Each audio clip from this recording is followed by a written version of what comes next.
5, 4, 3, 2, 1, close the door. Asik keren banget ya kan openingnya. Tapi mohon maaf ya Om Dede, ini kita minjem bentaran doang nih, openingnya doang, bakal opening doang.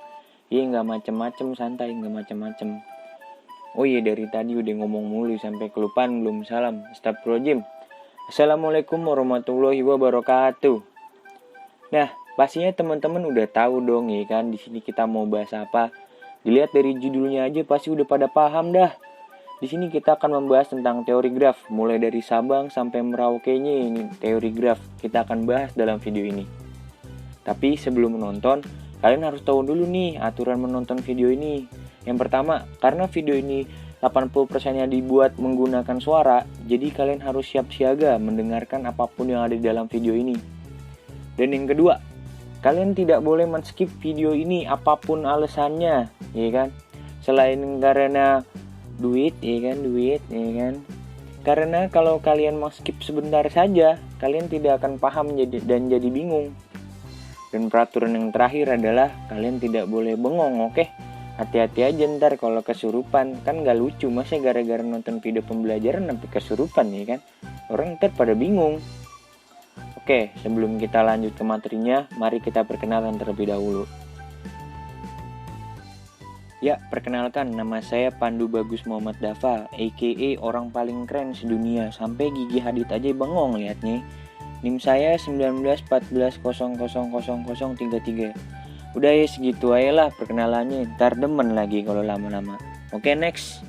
Dikumur-kumur, dikunyah-kunyah. Assalamualaikum semuanya. Perkenalkan, nama saya Gregorius Armando Malvin. NIM saya adalah 1914000035. Demikian perkenalan dari saya. Ganti. Kenalin, nama gue Advent Juang Brilian Harefa, bisa dipanggil Trian. Kalau mau kenal lebih dekat lagi, lewat DM aja. Ada nama Instagram gue xdrian_. Gue jurusan Teknik Informatika, kampus Bekasi.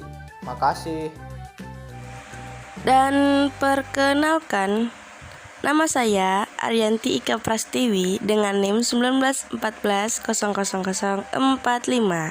Prodi TI Kampus Institut Perbanas Bekasi. Sekian, lanjut.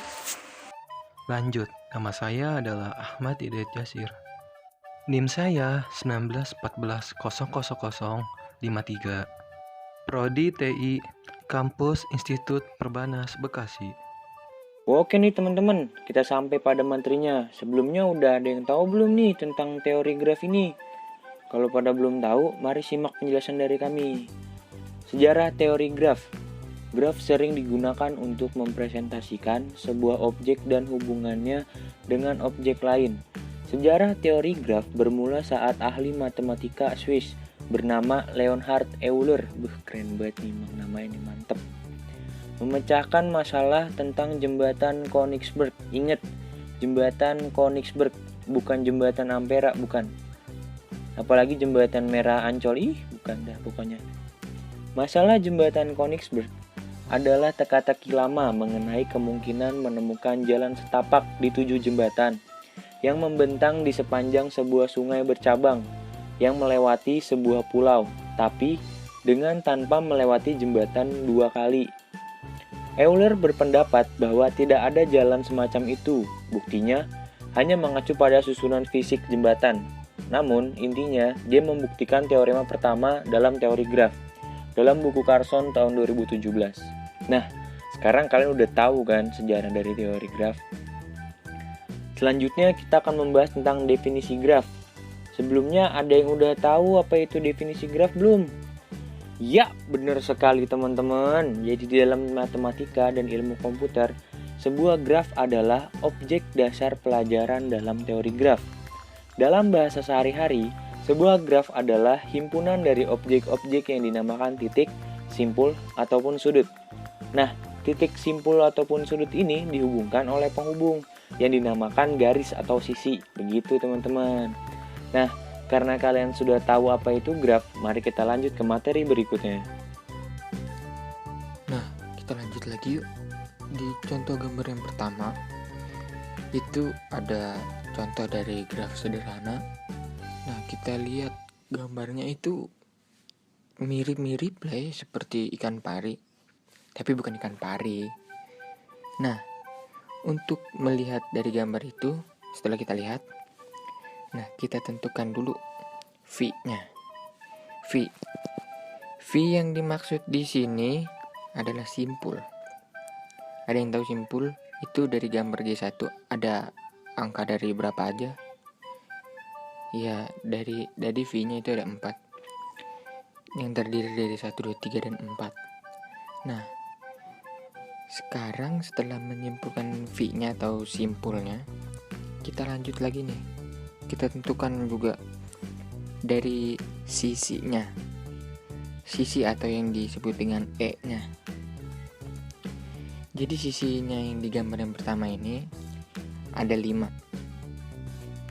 Yang terdiri dari angka 1, 2, 1, 3, 2, 3, 2, 4, serta 3 dan 4. Nah, seperti itu.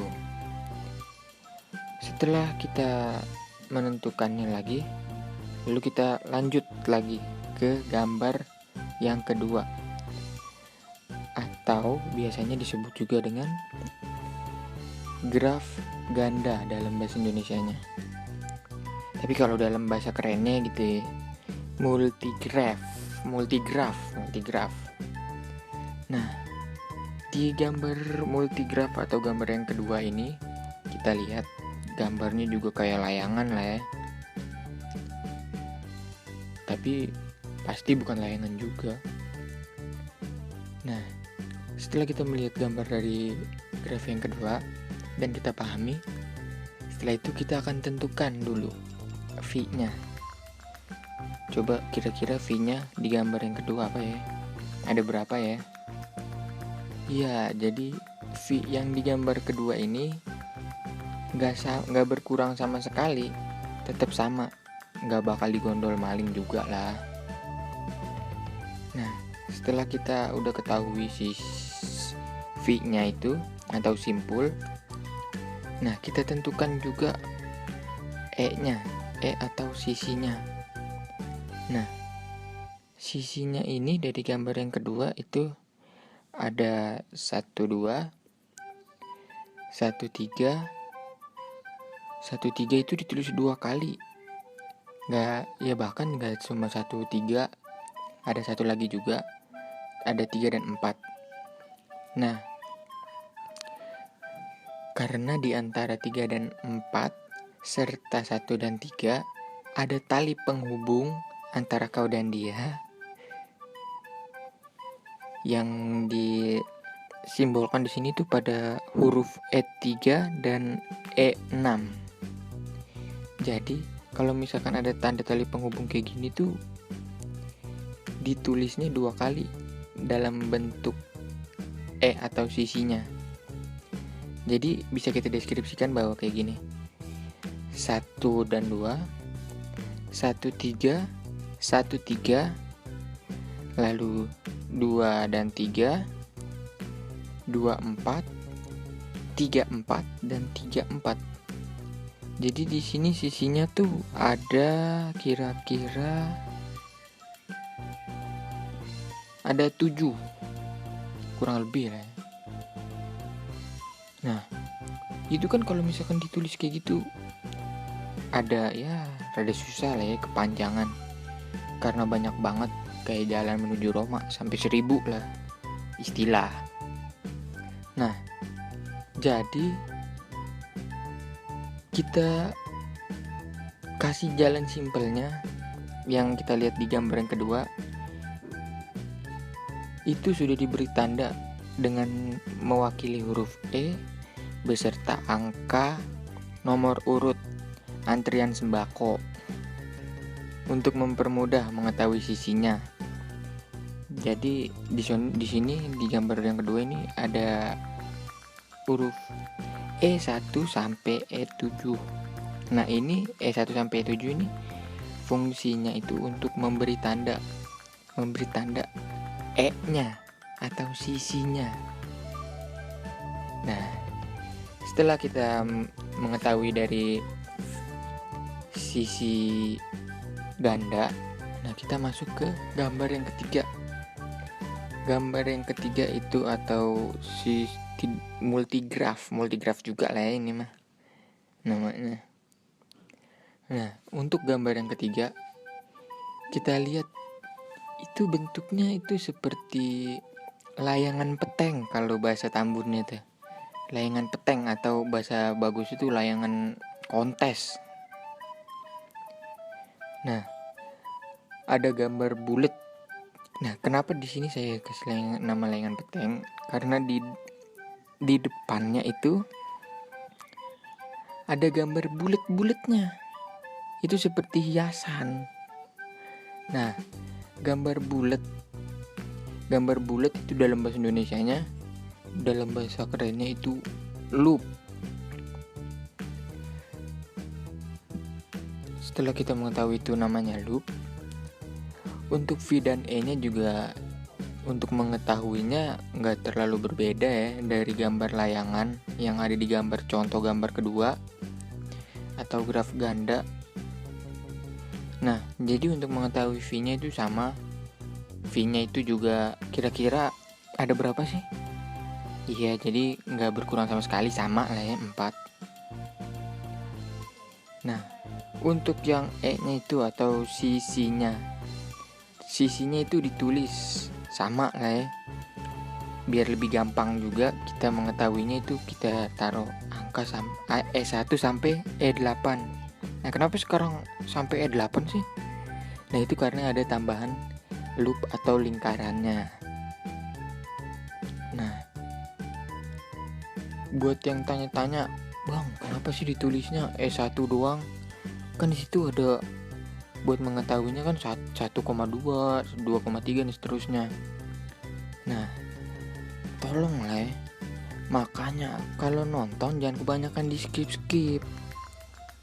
Nah, jadi saya jelasin lagi. E1 itu dideskripsikan dari 1,2 dan E2 itu dideskripsikan dari 2,3. E3 itu untuk 1,3 dan E4 sama untuk 1,3. Jadi penerapan tali penghubung yang sudah saya jelaskan di gambar yang kedua itu masih berlaku di gambar yang ketiga ini. Nah, setelah saya sebutkan tadi E1 sampai E4, kita teruskan lagi sampai E8. Nah, setelah kita lihat gambar tadi, kita telah tahu lah E-nya. Nah, untuk yang terakhir itu ada E8. E8 itu buat yang di depan atau lingkaran. Dia itu emang sedikit rakus ya. Masa satu lingkaran dipakai buat dia sendiri? Jadi seperti itu. Seperti itu tadi cara mengetahui V dan E-nya dari masing-masing graf yang telah saya jelaskan tadi. Jadi yang pertama itu contohnya ada graf sederhana, dan yang kedua itu ada graf ganda, lalu yang ketiga itu sama, graf ganda. Oke, kita lanjut. Tadi kan udah ada jenis graf. Yang pertama yaitu graf sederhana dan graf tidak sederhana. Dan sekarang kita lanjut pada gambar. Di sini ada 4 gambar. Yang di atas 2, yang di bawah 2. Yaitu di sini tuh ada graf yang berdasarkan orientasi arah pada sisinya. Maka secara umum itu graf dibedain jadi 2 jenis. Itu ada graf berarah dan graf tidak berarah. Dan di sini mulai dari 2 gambar di kiri atas itu ada graf tidak berarah. Kenapa dikatakan graf tidak berarah? Karena di situ pada gambar itu grafnya, sisinya itu nggak mempunyai orientasi arah. Makanya disebutnya graf tidak berarah. Sesuai definisinya, graf tak berarah adalah graf yang sisinya tidak mempunyai orientasi arah. Dan selanjutnya yang di kanan bawah ada 2 gambar lagi, yaitu itu dinamakan graf